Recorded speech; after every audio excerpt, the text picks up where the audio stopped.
Muy buenas tardes y bienvenidos al webinar A New Era for Clinical Trials.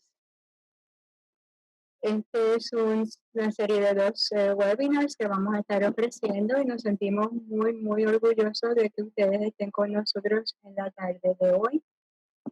Este primer webinar, como indiqué, de dos que estaremos celebrando sobre este tema, va a estar hablando de conceptos básicos en el área de telemedicina y cómo esto afecta los estudios clínicos. Así que lo celebramos en este momento. El segundo sería el día 17 de septiembre, como lo informaremos a través de nuestra invitación. Estamos muy entusiasmados en compartir con ustedes información sobre los beneficios de la telemedicina y las iniciativas disponibles para reducir el contagio en los estudios durante la pandemia. En adición, optimizar las eficiencias operacionales. La agenda consistirá de dos presentaciones y es una sesión de preguntas y respuestas al final de cada webinar. Así que favor de estar listos para someter sus preguntas utilizando el chat. Los oradores para el día de hoy son la doctora Wendy Matos, directora del programa de telemedicina de Puerto Rico Public Health Trust, y el señor Andrés Calle, fundador de la compañía Alivio. Así que procedo a presentarle a nuestro primer conferenciante, la doctora Wendy Matos, quien discutirá el tema COVID-19, los estudios clínicos y la telemedicina. Adelante, doctora Matos. Hola, buenos días a todos y a todos los que estamos hoy reunidos aquí para discutir un poco sobre telemedicina y su aplicación al área de los estudios clínicos. Durante mi presentación voy a tener la intervención también de la doctora Valerie Boina y de la señora Yanis Díaz Monge. Ellas trabajan en estudios clínicos y yo pues quisiera en esta primera actividad con ustedes no solamente hacer una presentación breve de cómo la telemedicina se inserta dentro de las actividades de investigación e investigación clínica y cuál ha sido la experiencia. Primera pantalla, por favor.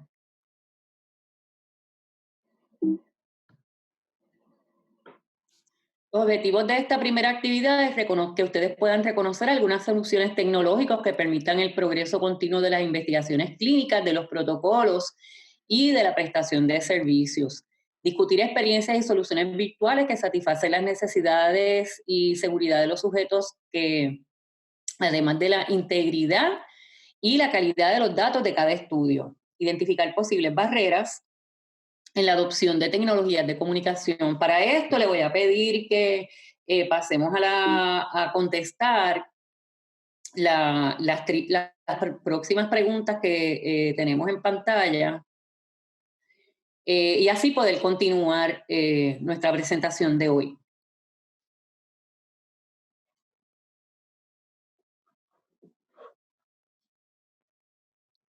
Para esto vamos a tener un minutito y son 4 preguntas. Agradeceré que más o menos pues ustedes las contesten según sus conocimientos en este momento, que se lo disfruten.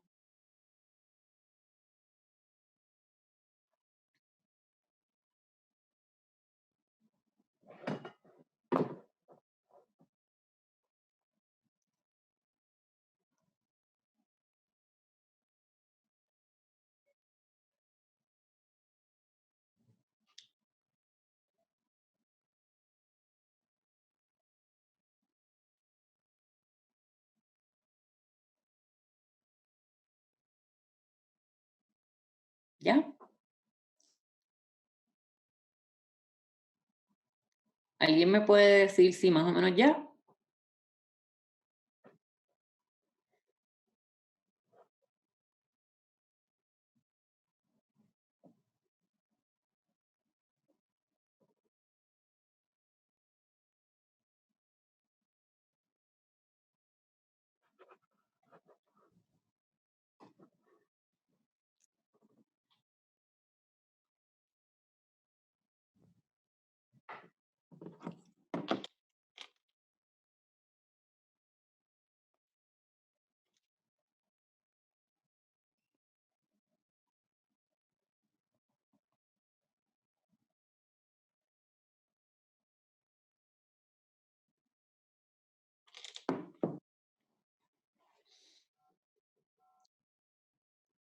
Ok.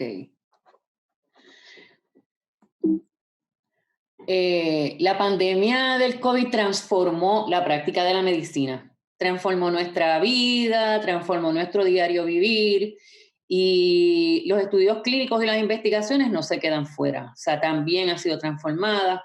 Se han incorporado servicios virtuales que pueden evitar tener que renunciar. Nosotros queremos enfatizar en esto, ¿verdad? Los estudios clínicos son bien rigurosos, específicos los protocolos y hay que cumplir según nos comprometimos a trabajarlos. Así que antes de tener que renunciar, detener o cancelar un estudio clínico, nosotros queremos que ustedes conozcan que hay opciones para usted poder mantenerse activo y fiel a su protocolo. La telemedicina va a facilitar la continuidad de los estudios de investigación con monitoreo, con diferentes tipos de equipos, pero principalmente con los teléfonos inteligentes.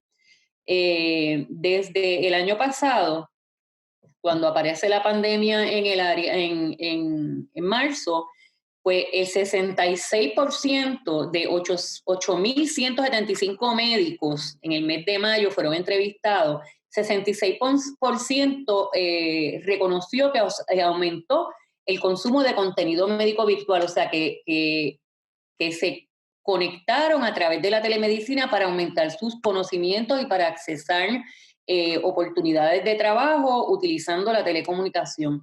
Igualmente, el 25% de estos médicos, de estos 8.000 y pico de médicos, le dijeron en la respuesta que estos cambios que se están viendo van a ser permanentes. Sin embargo, y muy diferente a lo que ocurre con la telemedicina, donde se ha visto que casi un 60% de los médicos han estado trabajando con telemedicina. Solamente menos de un 0.4% de los estudios clínicos están utilizando tecnología de telecomunicación al día de hoy. Próxima.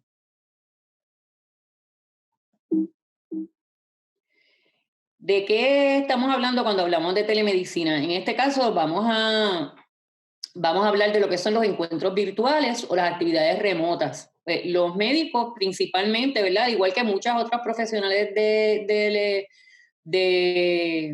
la industria de la salud, pues han tenido que adaptarse a esta tecnología. ¿Por qué? Porque acercarse al paciente sin la debida precaución y con mucha exposición, pues es un riesgo muy alto para contraer este virus. Así que nosotros entendemos que la telemedicina, la pandemia aceleró la llegada de la telemedicina o la adopción de todas estas tecnologías de comunicación para facilitarnos, ¿verdad?, continuar trabajando. El uso de la telesalud ha sido exponencial y millones de personas han utilizado estos servicios remotos para accesar a estos servicios. El encuentro virtual va a ser entonces una visita en tiempo real desde cualquier lugar por medio de la telecomunicación y el médico atenderá a su paciente de forma remota e integral, pudiendo lograr 3 o 4 actividades principales que son igual que cuando hay una visita presencial: el examen, el diagnóstico, el tratamiento y el plan a seguir con sus medicamentos o con laboratorios. Próxima, por favor. En términos generales, podemos decir que la telemedicina registra, recibe y envía información médica, ahorra tiempo y dinero, facilita el contacto con la persona en su propio ambiente y esto pues nos da unas oportunidades de poder observar qué es lo que está alrededor de esa persona, si estamos considerando identificar determinantes sociales, pues los vamos a poder mirar, estamos cerca dentro del hogar de la persona, ¿no? Facilitará que contactemos y podemos mirar más profundamente. Además, si hay alguien que ayude a la persona a contestar, también podemos estar participando de esa actividad. Comparar imágenes o videos en tiempo real y reportar al momento si usted tiene algún efecto secundario. En este sentido, pues como que el investigador va a estar mucho más cerca y va a poder observar sin una necesidad de que la persona que está participando en el estudio tenga que acudir presencialmente necesariamente a la clínica o el lugar donde está el proveedor. ¿Cuáles son los riesgos que representa en este momento utilizar la telemedicina o las aplicaciones de telecomunicación? Pues que como hay una ley que es el CARES Act que eximió de cumplir con una serie de regulación, como era, entre otras cosas, pues tener unas plataformas que sean encriptadas y que haya una seguridad en cumplimiento con IPA, y hay muchas otras regulaciones que cambiaron específicamente en el área de seguridad y privacidad, pues no va a estar el OIG tan pendiente a uno cumplir con la seguridad y privacidad, porque realmente pues hay que llegar al paciente.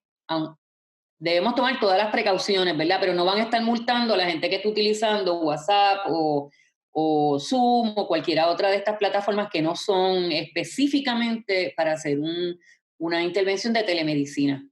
También puede haber problemas y demoras con los equipos o con dispositivos electrónicos que se estén utilizando, y no todas las evaluaciones se pueden hacer en forma remota. Sin embargo, sabemos que los estudios clínicos requieren de una serie de actividades que se tienen que cumplir con ellas, de entrevistas, de exámenes, de evaluaciones, que sí se pueden conseguir a través de los equipos de telecomunicaciones, ¿verdad? Telemedicina o telesalud, pero en este caso pues la vamos a estar utilizando para investigación clínica. Próxima, Brian. Hay tres principales tipos de telemedicina, ¿verdad? La interactiva, que es la que usted está mirando a la persona; la que no es interactiva, que solamente pretende el envío de información de un lugar a otro y después se responde; y el monitoreo remoto, que es una de las últimas actividades más importantes que se están haciendo para atender ciertas condiciones de salud, que se ayuda muchísimo cuando uno puede monitorear la persona diariamente y recibir alertas en caso de que haya una preocupación. Para empezar a hablar de estudios clínicos, tenemos dos elementos, ¿verdad? Que son publicación de todos los que ustedes que han trabajado en estudios clínicos, pues saben que esta fase es una de las más importantes porque es la que va a nutrir de personas su estudio. Próxima. Específicamente los estudios clínicos, después que ya usted está autorizado, pues tiene 4 fases. Ustedes conocen estas fases, las dificultades que presentan cada una de ellas, y específicamente para completar un estudio clínico es bien importante, es una de las partes más críticas, complejas y costosas para poder lanzar al mercado un medicamento. Así que contemplando que esto tiene que tener una rigurosidad y una integridad, pues nosotros entendemos que el equipo de telecomunicación que usted decida utilizar tiene que ir a favor de lograr esa interacción como si fuera presencial con los pacientes o los sujetos que están participando de este estudio, y que el investigador y los coordinadores de estudio se sientan completamente cómodos, ¿verdad? No solamente interviniendo en línea real time, en un tipo de telemedicina, sino en cualquiera de los otros 2 tipos de monitoreo y de intercambio de información. Próxima. En esta específica sección, lo que a mí me gustaría es invitar a la doctora Valerie Boina y a la señora Yanis Díaz Monge. Ellas dos son investigadoras con vasta experiencia en trabajando con estudios clínicos, y a mí pues me gustaría primero pues reconocer a la doctora Valerie Boina, a ver qué ella nos puede decir de sus múltiples investigaciones y qué ha ocurrido, cuál ha sido el impacto de la pandemia, ¿verdad?, en estos proyectos. Doctora Boina. Hola, buenos días. Gracias por la invitación y gracias por darme la oportunidad de expresar pues, nuestras experiencias. Así que contestando las preguntas, ¿verdad? ¿Qué ha pasado desde el inicio de la pandemia? Pues muchas cosas como todo, ¿verdad? Y nuestros pacientes no están enajenados a lo que nos ha pasado a nosotros tampoco, ¿verdad? Ellos, las investigaciones se han afectado muchísimo, porque los pacientes tienen miedo a venir a ser evaluados, tienen dificultades en su transportación pública y ha disminuido bastante el reclutamiento y el poder evaluar a los pacientes. Muchos de esto también se ha debido a no tan solo los cambios, ¿verdad?, en la política pública sobre las restricciones, sino que nosotros también trabajamos en la Escuela de Medicina de la Universidad de Puerto Rico, donde también la institución tiene sus procesos y sus SOP, sus métodos de operación, al igual que el centro donde nosotros evaluamos los pacientes. Y todo esto cambia a medida que va cambiando las restricciones, ¿verdad?, del gobierno. Así que eso también da un poco de inestabilidad en poder tener una estructura razonable, coordinada y continua para que el paciente se sienta bien. Puede ser que hoy haya unas instrucciones y la semana que viene hayan otras y el paciente no se puede completar su evaluación. ¿Cómo nosotros hemos tratado de superar esto? Pues con mucha comunicación con los pacientes que están interesados en participar, educándolos en lo que estamos haciendo, manteniéndolos al tanto de los cambios a medida que nosotros los vamos encontrando, ¿verdad? Mucho de esto lo hace nuestra coordinadora, la doctora Matos, en cómo darle esta información para darle tranquilidad y disminuir hasta donde se pueda la ansiedad del paciente. Pero todavía hay cosas que no podemos trabajar, por ejemplo, lo que es transportación pública. Muchos de nuestros pacientes no tienen transportación pública, transportación privada, y dependen de la transportación pública, y a veces está muy difícil para que ellos puedan llegar a donde nosotros estamos. La tercera pregunta de cómo esto ha afectado, pues ha afectado mucho a nuestros pacientes, ¿verdad? No tan solo por la disminución de reclutamiento y retención, que vienen la primera vez y después no regresan, sino que también ahora a medida que ha pasado tanto tiempo con lo de la pandemia y las restricciones, estamos viendo un paciente que está ansioso, que está agotado mentalmente, está preocupado porque su trabajo puede estar afectado o lo perdió. Y esto entonces nos va a traer entonces otras complicaciones para el estudio, especialmente el estudio que nosotros hacemos, que no tan solo es que vengan, puede ser que vengan, pero si están con ansiedad o depresión, nosotros medimos su función cognitiva y hacemos evaluaciones de síntomas de depresión. Y obviamente estas actividades de parte de nuestra investigación se van a ver afectadas si vamos a tener un paciente que está deprimido, está ansioso y está preocupado por la situación que se vive hoy en día en el país. Gracias. Muchas gracias, doctora. Vamos a hablar un poco con la señora Yanis Díaz. Yanis, yo sé que en tu vasta experiencia como coordinadora pasas las de Caín. Cuéntanos un poquito de cómo han sido desde marzo para acá la actividad con todos esos proyectos que tú estás ayudando a coordinar. Estoy muy de acuerdo con lo que había dicho la doctora Valerie Boina. En cuanto a mis estudios, pues son estudios de casas farmacéuticas. Ahí pues yo vi como que ocurrieron unos avances mayormente positivos. Entiendo que al principio todo fue un reto. Gracias a que trabajo con investigadoras comprometidas en sus estudios, pues manejamos y cuidamos la continuidad de los estudios.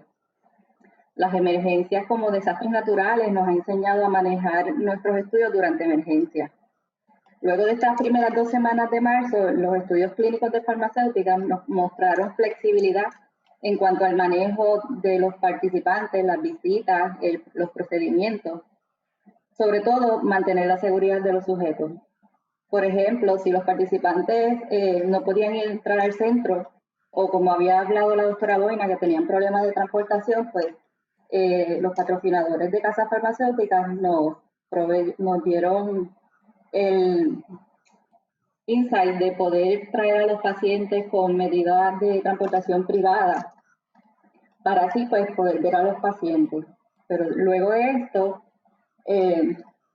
pues se abrieron un poquito más a la telemedicina y pudimos hacer visitas a través de teléfono y en línea también. Las visitas fuera de fecha establecida debido al COVID o por precauciones de seguridad del participante, a pesar de que se sentía que el centro estaba operando para manejar la pandemia, muchos de estos preferían venir en persona. No preferían su visita no hacerla en persona. Creo que hay un resultado positivo dentro de todo porque el COVID pues, ha cambiado la actitud tanto de los patrocinadores como los grupos reguladores al uso de telesalud. 2 criterios esenciales son la comunicación de mensajes adecuados y precisos a los participantes y sus cuidadores, y ofrecer más opciones de telesalud durante las pandemias y o emergencias.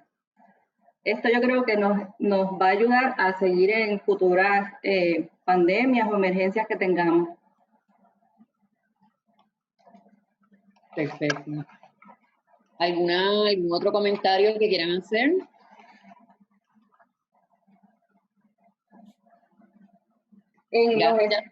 La pregunta que me habían dicho de cómo superamos las situaciones, pues muchas de estas fue informarle las medidas al participante de seguridad que teníamos en el centro. Como dice la doctora Boina, día a día, dependiendo de las reglas del centro, pues se les iba informando y ellos pues poco a poco prefirieron venir a sus visitas en el centro. Casi completamos como un 95% de visitas. Otra parte también es que las visitas que nos requerían laboratorios, solo dispensar medicamentos, pues modificamos los procedimientos operacionales aprobados para desastres y para incluirla en la pandemia, pues se modificó y el sponsor pues nos permitió que a través de mensajería de entrega de paquetes se le enviara los medicamentos al hogar al paciente. En cuanto al manejo y administración de medicamentos, pues ahí es donde yo todavía veo que tenemos dificultades. Muchos de los patrocinadores tienen sus propias agencias de tratamiento, las cuales no están disponibles en Puerto Rico. Y creo pues que esa es una buena oportunidad para desarrollar espacios en el área de investigación en Puerto Rico. En cuanto a si nos afectó la pandemia, los registros de los estudios de casas farmacéuticas, muchos de ellos ya están en las redes y nos colaboraron mucho al llegar al momento en que reclutamos en estudios activos antes de lo esperado. Qué bueno.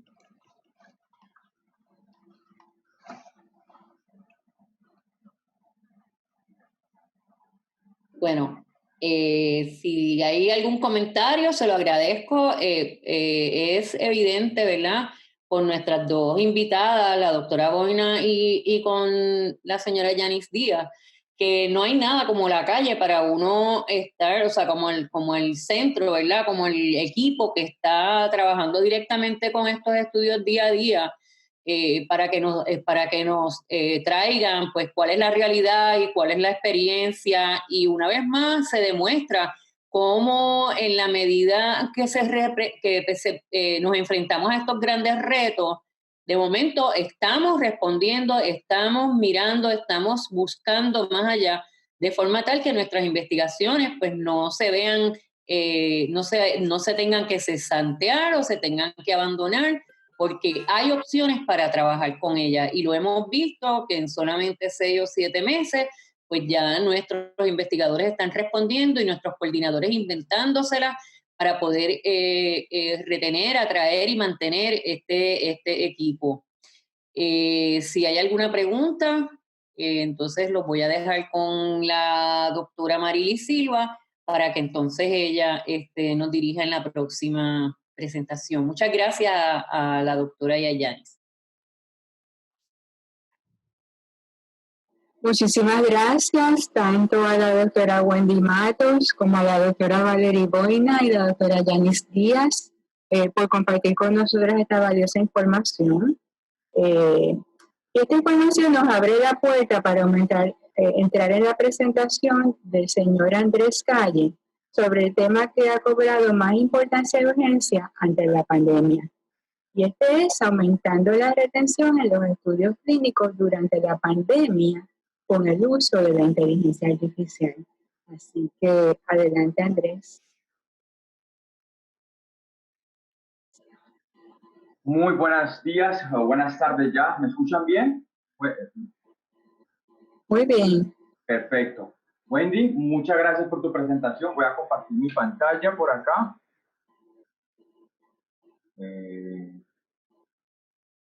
Perfecto. ¿Pueden ver mi pantalla?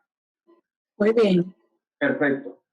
Bueno, el día de hoy les voy a hablar sobre el nuevo futuro que tenemos y retos que tenemos en las clínicas de investigación. cómo retuvimos o cómo retenemos los pacientes utilizando las nuevas tecnologías de inteligencia artificial. Primero, gracias a todos ustedes por estar aquí, por tomar de su tiempo, por dedicarnos un rato de su valioso tiempo para nosotros y darles un poco más de conocimiento y ayudarlos.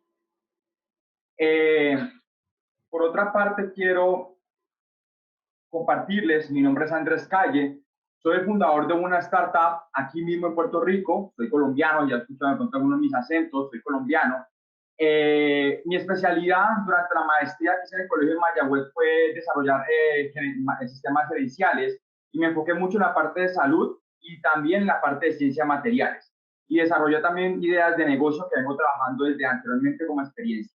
¿Por qué les digo todo esto? Porque aquí viene la historia de lo que les quiero compartir.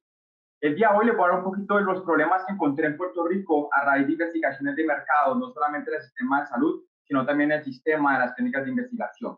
Les voy a contar un pequeño secreto sobre cómo innovar y también una parte de cómo la inteligencia artificial ha ayudado o está enfocada en las técnicas de investigación. Las últimas tres partes vamos a mostrar qué herramienta utilizamos en inteligencia artificial en Ablivio, que es la compañía que yo lidero, y un caso de estudio que tuvimos durante el COVID. Comenzando, sabemos que reclutamiento y retención son las cosas más difíciles, son los procesos más difíciles que tenemos en un estudio clínico. Por tal razón, es el cuello de botella. Y como ingeniero industrial que soy del Colegio de Mayagüez, me di cuenta que el cuello de botella, la mejor manera de reducirlo es entendiéndolo. ¿Qué entendemos? Entendemos que un 30% de los pacientes durante el estudio se van. Un 80% de ellos fallan en realizar completamente los estudios a tiempo. Y tenemos un 85% de problema en retenerlos. ¿Qué refiere retenerlos? De tener con ellos durante todo el proceso del estudio. Muchos de ellos se van. Por otro problema que encontramos es que retener a los pacientes en Puerto Rico y en Estados Unidos causa un 35% de ausencias.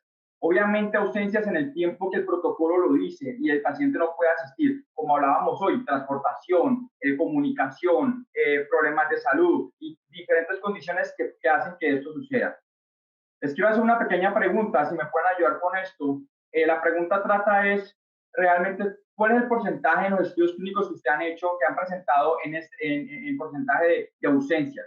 Pues tienen, por favor, 30 segundos para ayudarme con esta información. Si no lo conocen, no conocen su porcentaje, también es algo muy bueno. Si tienen un porcentaje y lo conocen, pues perfecto, sería muy interesante.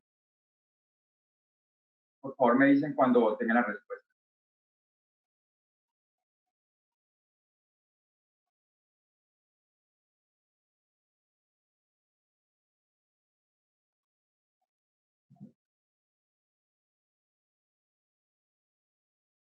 ¿Listo?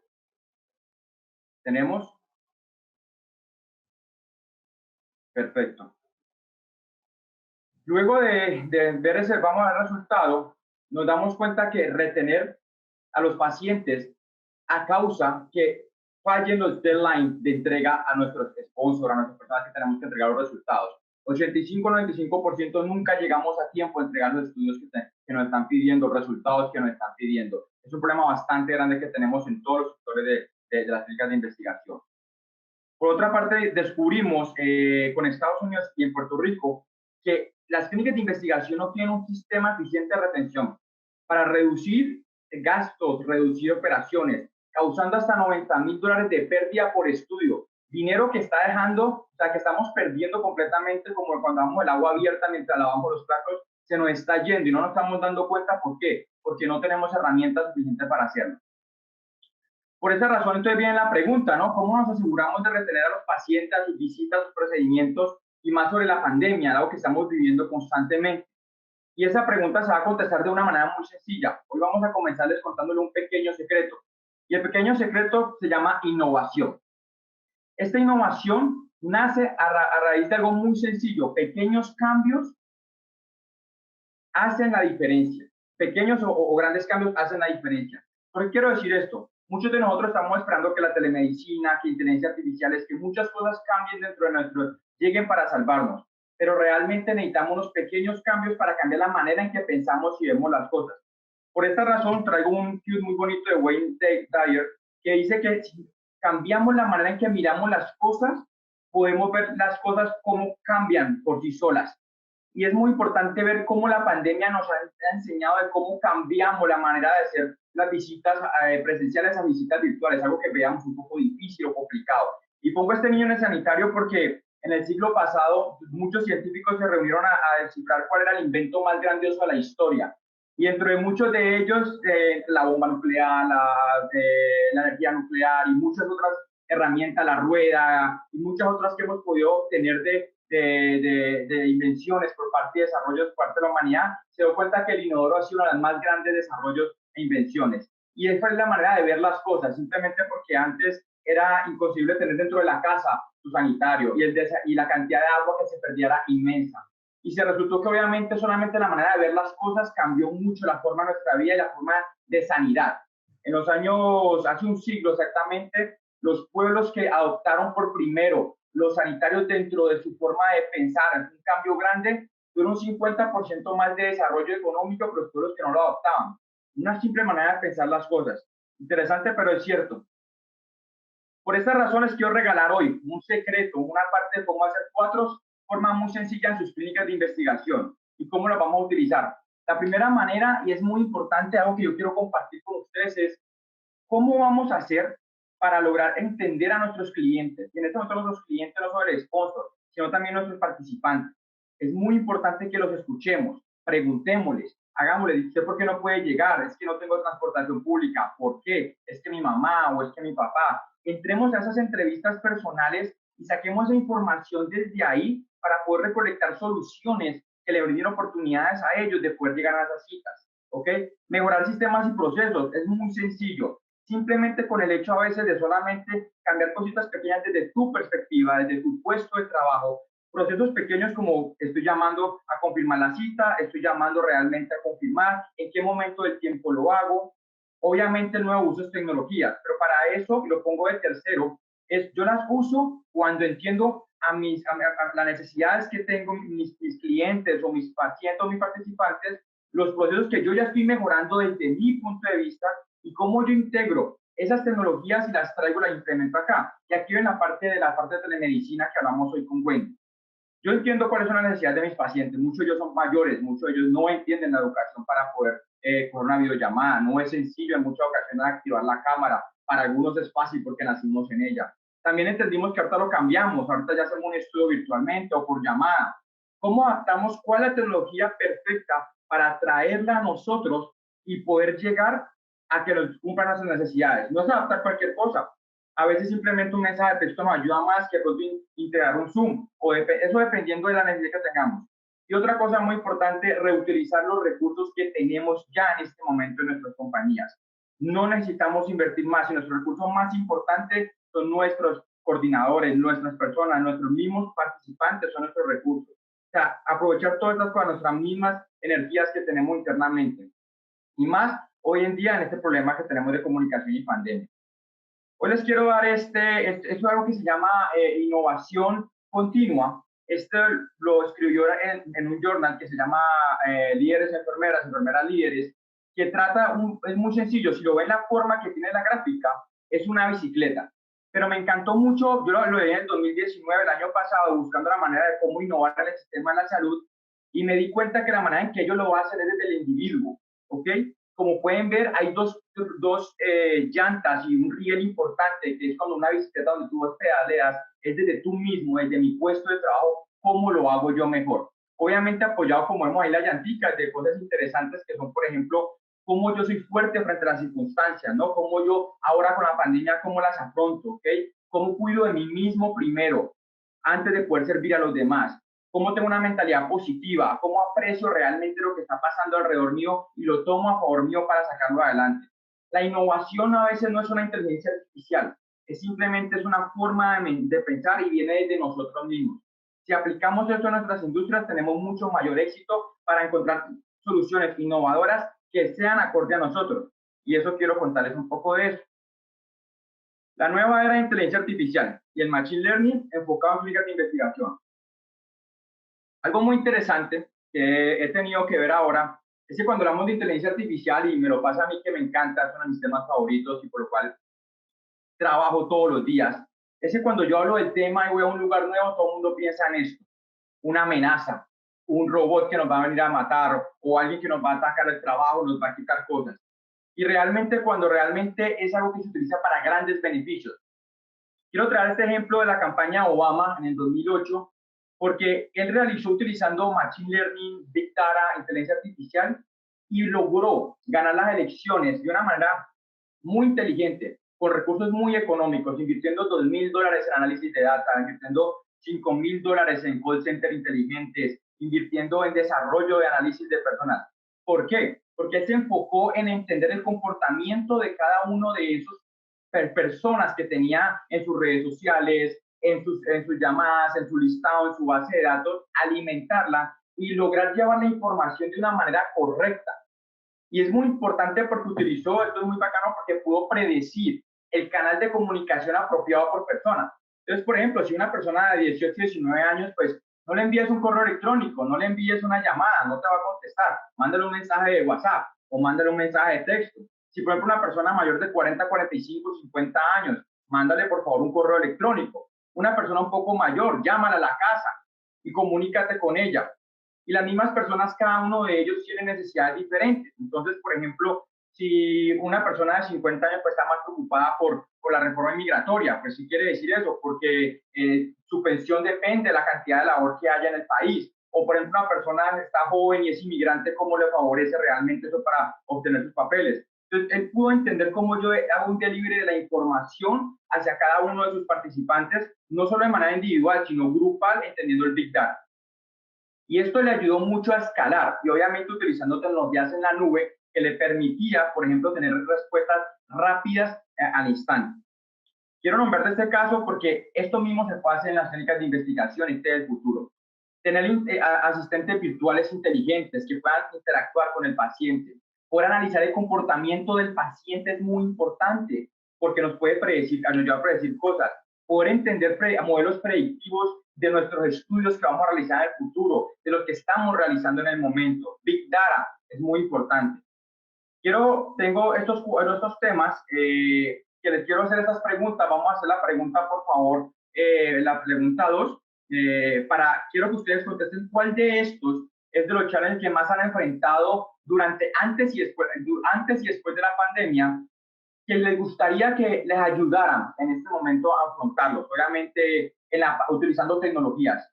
Por unos 30 segundos los voy a leer, implementar el éxito de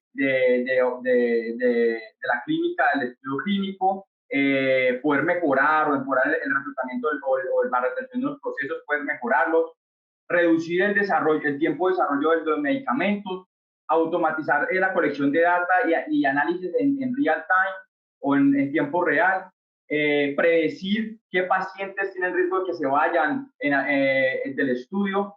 Si lo tienen, perfecto. Yo creo que ya todo lo contestaron, se lo agradecería mucho.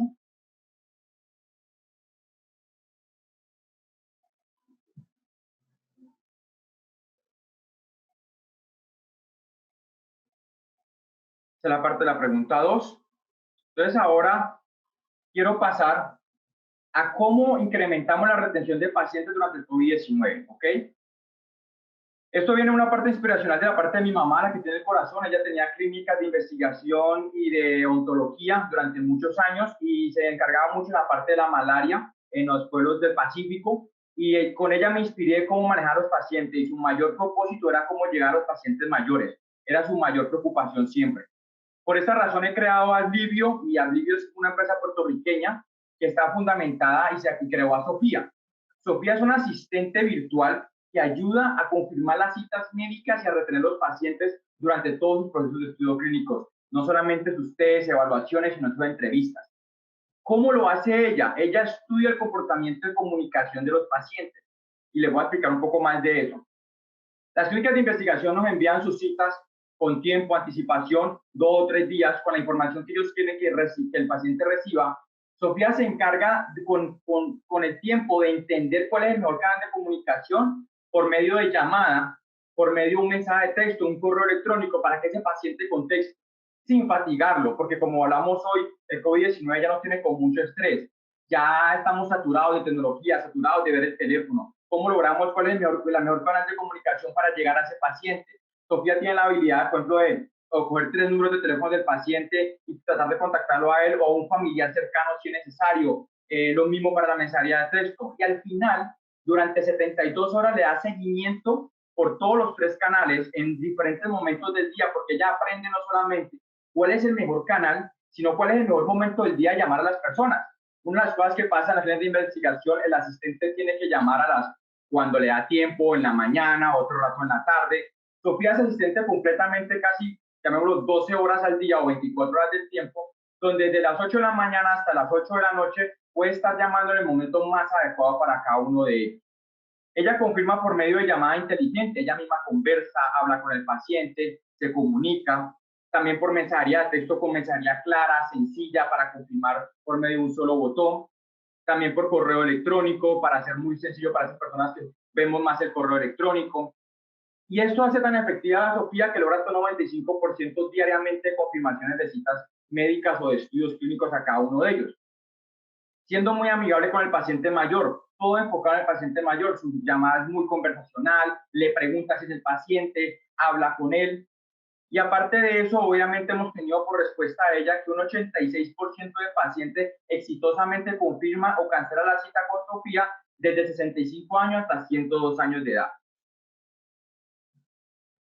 Ahora venimos al caso de estudio y cómo lo hicimos durante el COVID-19. Antes de eso, quiero mostrar este caso del doctor Valeriano Alicea, una de las primeras personas que hizo el testing con nosotros, que logró incrementar la cantidad a 27% más de pacientes atendidos. Por otro lado, nos dimos cuenta que su respuesta, eso fue antes del COVID, era una respuesta muy alta y lográbamos tener un alto compromiso por parte del paciente cuando utilizábamos el comportamiento y el canal adecuado, hasta un 95% por parte de nosotros y un 5% por la oficina médica. El rate de respuesta, esto también es muy interesante. Sofía se adapta a los meses y al tiempo. Meses como julio, agosto un poco más complicada, pero ella empieza a entender cómo yo logro esos comportamientos, porque en julio la gente está en vacaciones, en agosto entro a mirar, los niños entran a clase, la gente empieza otra vez a hacer los exámenes, es un poco más complicado comunicarnos, otros siguen en vacaciones, y ella empieza a buscar cómo va mejorando la comunicación con ellos. Interesante en este caso, y eso son las cosas que trabajamos durante el COVID, desde el 3 de febrero, desde el 20 de marzo, que se comenzó porque la clínica del FDI tuvo la oportunidad de empezar con nosotros el piloto, tuvimos más o menos 56 días corriendo con ellos, buscando la manera de contactar al paciente de una manera efectiva. Durante los meses de marzo hasta el mes de junio, logramos un 82% de éxito en medio de la pandemia para contactar y confirmar la cita con los pacientes. Un 2% por la parte manual, obviamente, que requiere decir pacientes que llaman a la oficina para contactarlos, o sea que ya no hay esa tarea de que las llamadas entrantes están saturando el teléfono constantemente para hacerlo, y obviamente son un 17% de personas que no contestaron, que también no es un número tampoco muy malo. Interesante en este caso de investigación, solo teníamos del paciente un solo número. Aunque Sofía tiene la habilidad de tener 3 números, un correo electrónico para mandar 3 mensajes de texto, 3 llamadas en diferentes momentos del día, teníamos un solo número. Y nos dimos cuenta que la mejor manera de comunicarnos con ellas, con las personas, era por medio de llamada y también por mensaje de texto. Pero eso dependía, obviamente, del nivel de días. Y esto es muy bonito porque esta gráfica nos muestra cómo fuimos creciendo desde el día 1 que comenzamos con ellos, incrementando la cantidad de pacientes asistidos y confirmados en el estudio clínico. Y llegaron nuevos pacientes. Entonces pudimos mantener corriendo operaciones en medio de todo esto con herramientas y enfocarnos en tareas como, por ejemplo, ahora limpiarnos las manos, que el paciente tome la fiebre y aprovechar todas estas oportunidades para otras tareas que van a ocupar más tiempo, dedicarse a la inteligencia artificial para lograr buenos resultados. Por último, esto ayuda a que los asistentes de investigación tengan 30% más de tiempo para realizar otras tareas. Lo que está al lado izquierdo son las 26 responsabilidades que tiene un asistente clínico. O sea, es un montón de tareas. Esta es pero como les decía al principio, es innovar. Una pequeña tarea, una pequeña cosa, cómo cambia realmente una gran operación dentro de la empresa. Y eso es realmente innovar. Por último, quiero darle gracias a este grupo de personas que nos han ayudado en este proceso de poder estar aquí frente a ustedes y poder ayudarlos a ustedes a entender cómo herramientas de tecnología adecuadas para el comportamiento de Puerto Rico ayudan a mejorar el éxito de los estudios clínicos. Por último, tengo una última pregunta.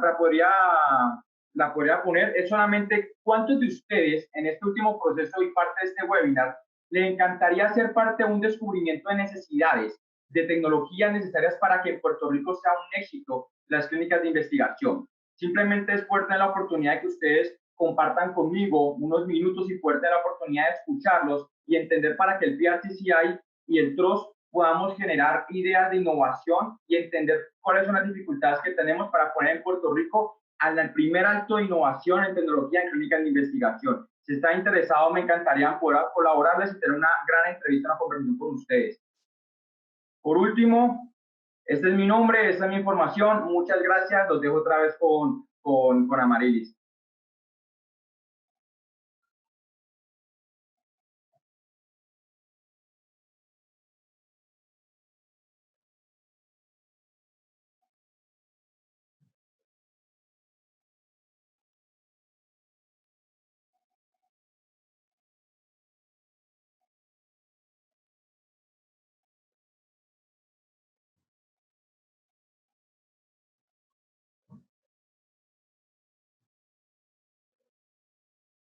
Listo. Creo que estamos esperando que...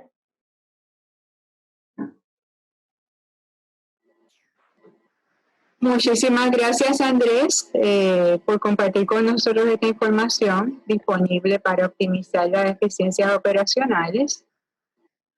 Les agradezco a todos por la oportunidad de presentar nuevas técnicas, nuevas herramientas para, durante esta época de COVID-19, nosotros maximizar lo que es la telemedicina, maximizar y ayudar al paciente en cuanto a asistir a sus citas. Y ahora nos encantaría escucharlos a ustedes. Queremos escuchar sus preguntas. Tenemos unos 10 minutos para que los conferenciantes contesten y compartan con ustedes sus opiniones. Así que estamos ahora abriendo la sesión de preguntas y respuestas.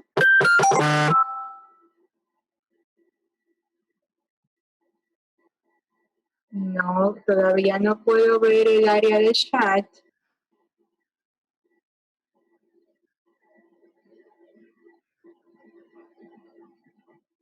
Pueden compartir sus preguntas utilizando el chat de la aplicación. Así que me gustaría que confirmaran que sí tienen acceso y que pueden enviarlas.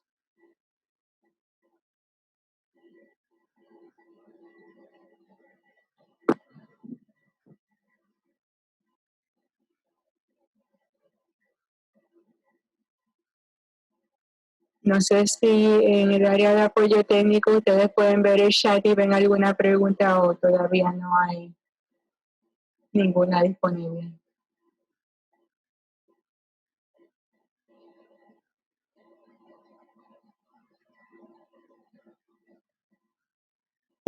Ok, voy a ver la primera pregunta y viene de Celso Miranda Santos. Muchísimas gracias. Se me fue la pregunta.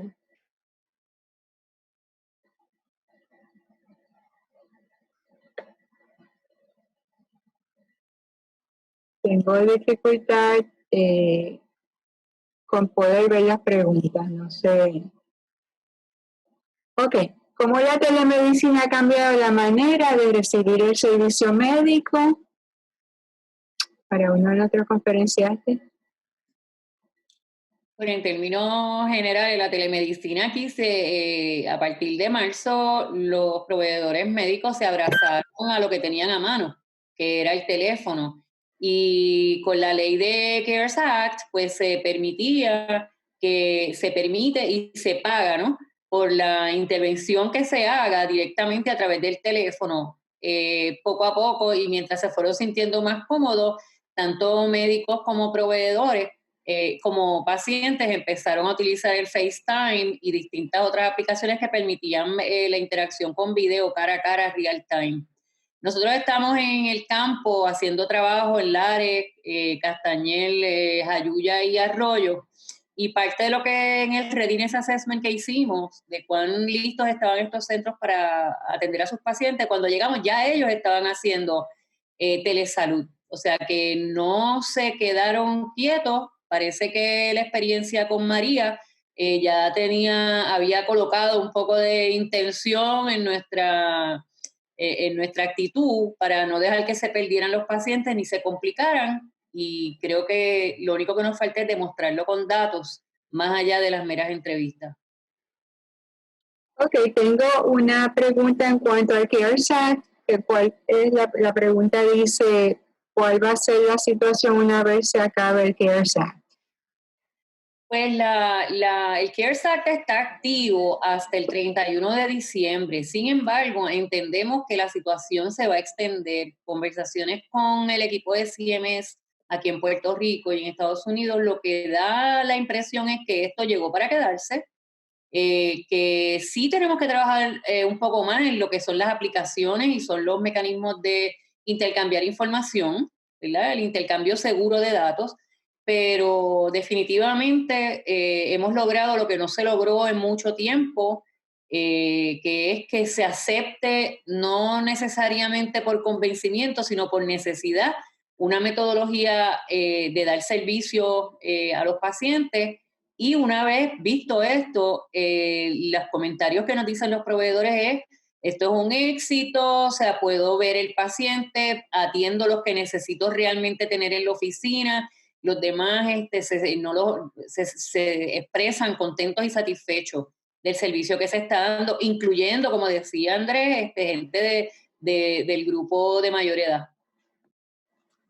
Gracias, doctora. Me llegó otra pregunta en cuanto a el tema relacionado al drip text y cómo esto puede intercalarse con todo lo que hemos estado hablando. Aquí me imagino que esto es un área más tecnológica. Andrés. Sí, bueno. Veo también otra pregunta. Vamos a contestar la parte. El manejo de riesgos es muy importante en la parte técnica de investigación. ¿Cómo la inteligencia artificial y el machine learning nos pueden ayudar? Sí, hay herramientas en la nube, que hay algoritmos que ya te pueden ayudar a clasificar, predecir o hacer agrupación de problemas que tengas. Lo importante es identificar, como les había dicho, cuál es la primera parte operacional que tú tienes dentro de tu empresa y cómo adaptarla y utilizar estas herramientas para predecir, por ejemplo, qué riesgos puedo llegar a tener, o si llega un riesgo nuevo, dónde podría llegar a caer, qué tan peligroso es que pueda hacer pasar. Por ejemplo, cuál es el riesgo de que realmente un paciente se nos vaya dentro del estudio clínico, cuál es el riesgo en su propia salud con el historial. ¿Qué es muy importante de esto y algo que yo quisiera trabajar mucho con las técnicas de investigación? Es la recopilación de la buena data.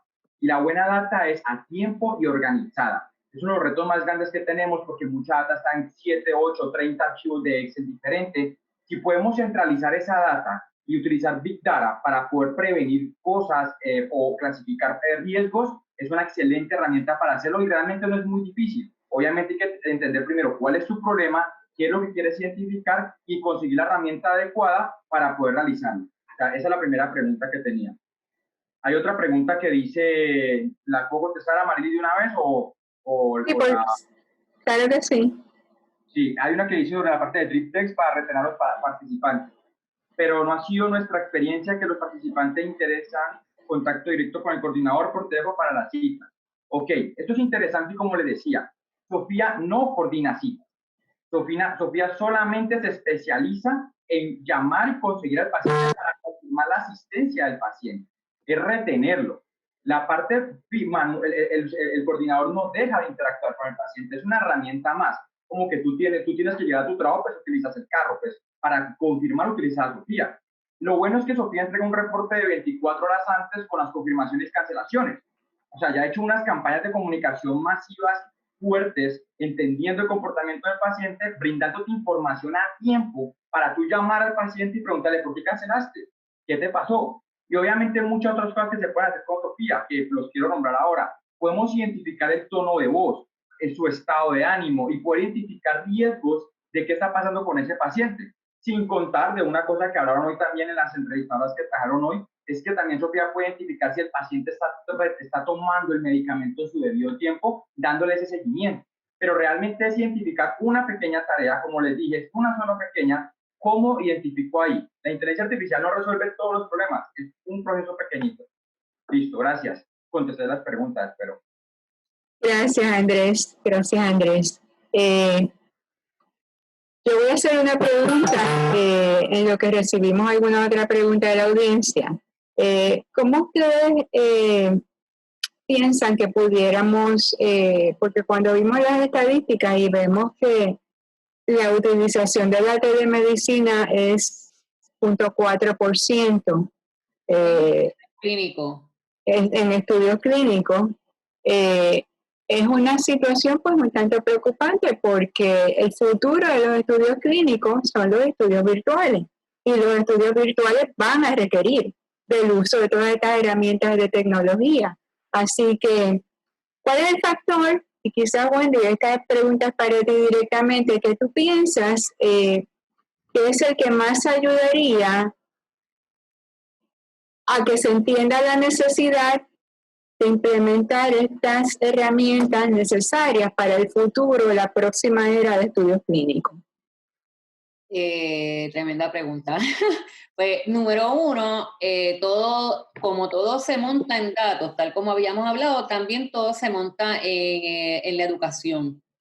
Es bien importante, ha sido tan y tan atropellado el proceso, o sea, tuvimos que tomar decisiones drásticas para transformar nuestro trabajo diario. Así que de la misma forma que tuvimos que entrar de pecho, tenemos que educarnos, porque en la medida que nos eduquemos es que vamos a ir sintiéndonos más cómodos con el uso de cada una de estas otras tecnologías. Igualmente, la industria farmacéutica, que ha sido bastante tímida en un momento dado para permitir un poquito de flexibilidad, se ha empezado a mover ya. Así que tenemos que estar bien pendientes de cómo va la regulación, cómo va en los asuntos de los sponsors, ¿verdad? Que presentar opciones, por ejemplo, lo de los registros de datos clínicos, antes eran a papel, ahora hay 20,000 otras aplicaciones que te permiten ir haciendo el load-up, el upload de esta información, pero para mí todavía yo creo que de aquí a los próximos 6 meses necesitamos mucha educación y adiestramiento para sentirnos como que estos servicios son parte de nuestra herramienta de trabajo diaria. Muchísimas gracias y es 100% de acuerdo. Y nosotros en el Consorcio para la Investigación Clínica en Puerto Rico tenemos un compromiso significativo con la educación a todo el ecosistema de investigación clínica en Puerto Rico y a nuestros pacientes. Creo que con esta pregunta cerramos. Estamos ya próximos a terminar este webinar.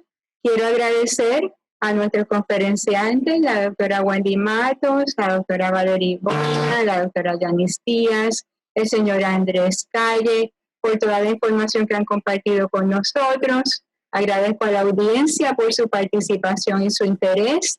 Por favor, acompáñenos en la próxima sesión, que es el próximo jueves 17 de septiembre a las 11:30, donde estaremos compartiendo con ustedes más información relacionada a este tema tan importante en estos tiempos de COVID, pero no solamente porque vamos a trabajar esto en los tiempos de COVID, sino porque es que tenemos que prepararnos para lo que es el futuro de los servicios de salud y de las posibles próximas emergencias que pudiéramos tener. Así que con esto cierro. Gracias a todos. Un gran placer y privilegio compartir con ustedes en este tema tan importante y que disfruten el resto del día.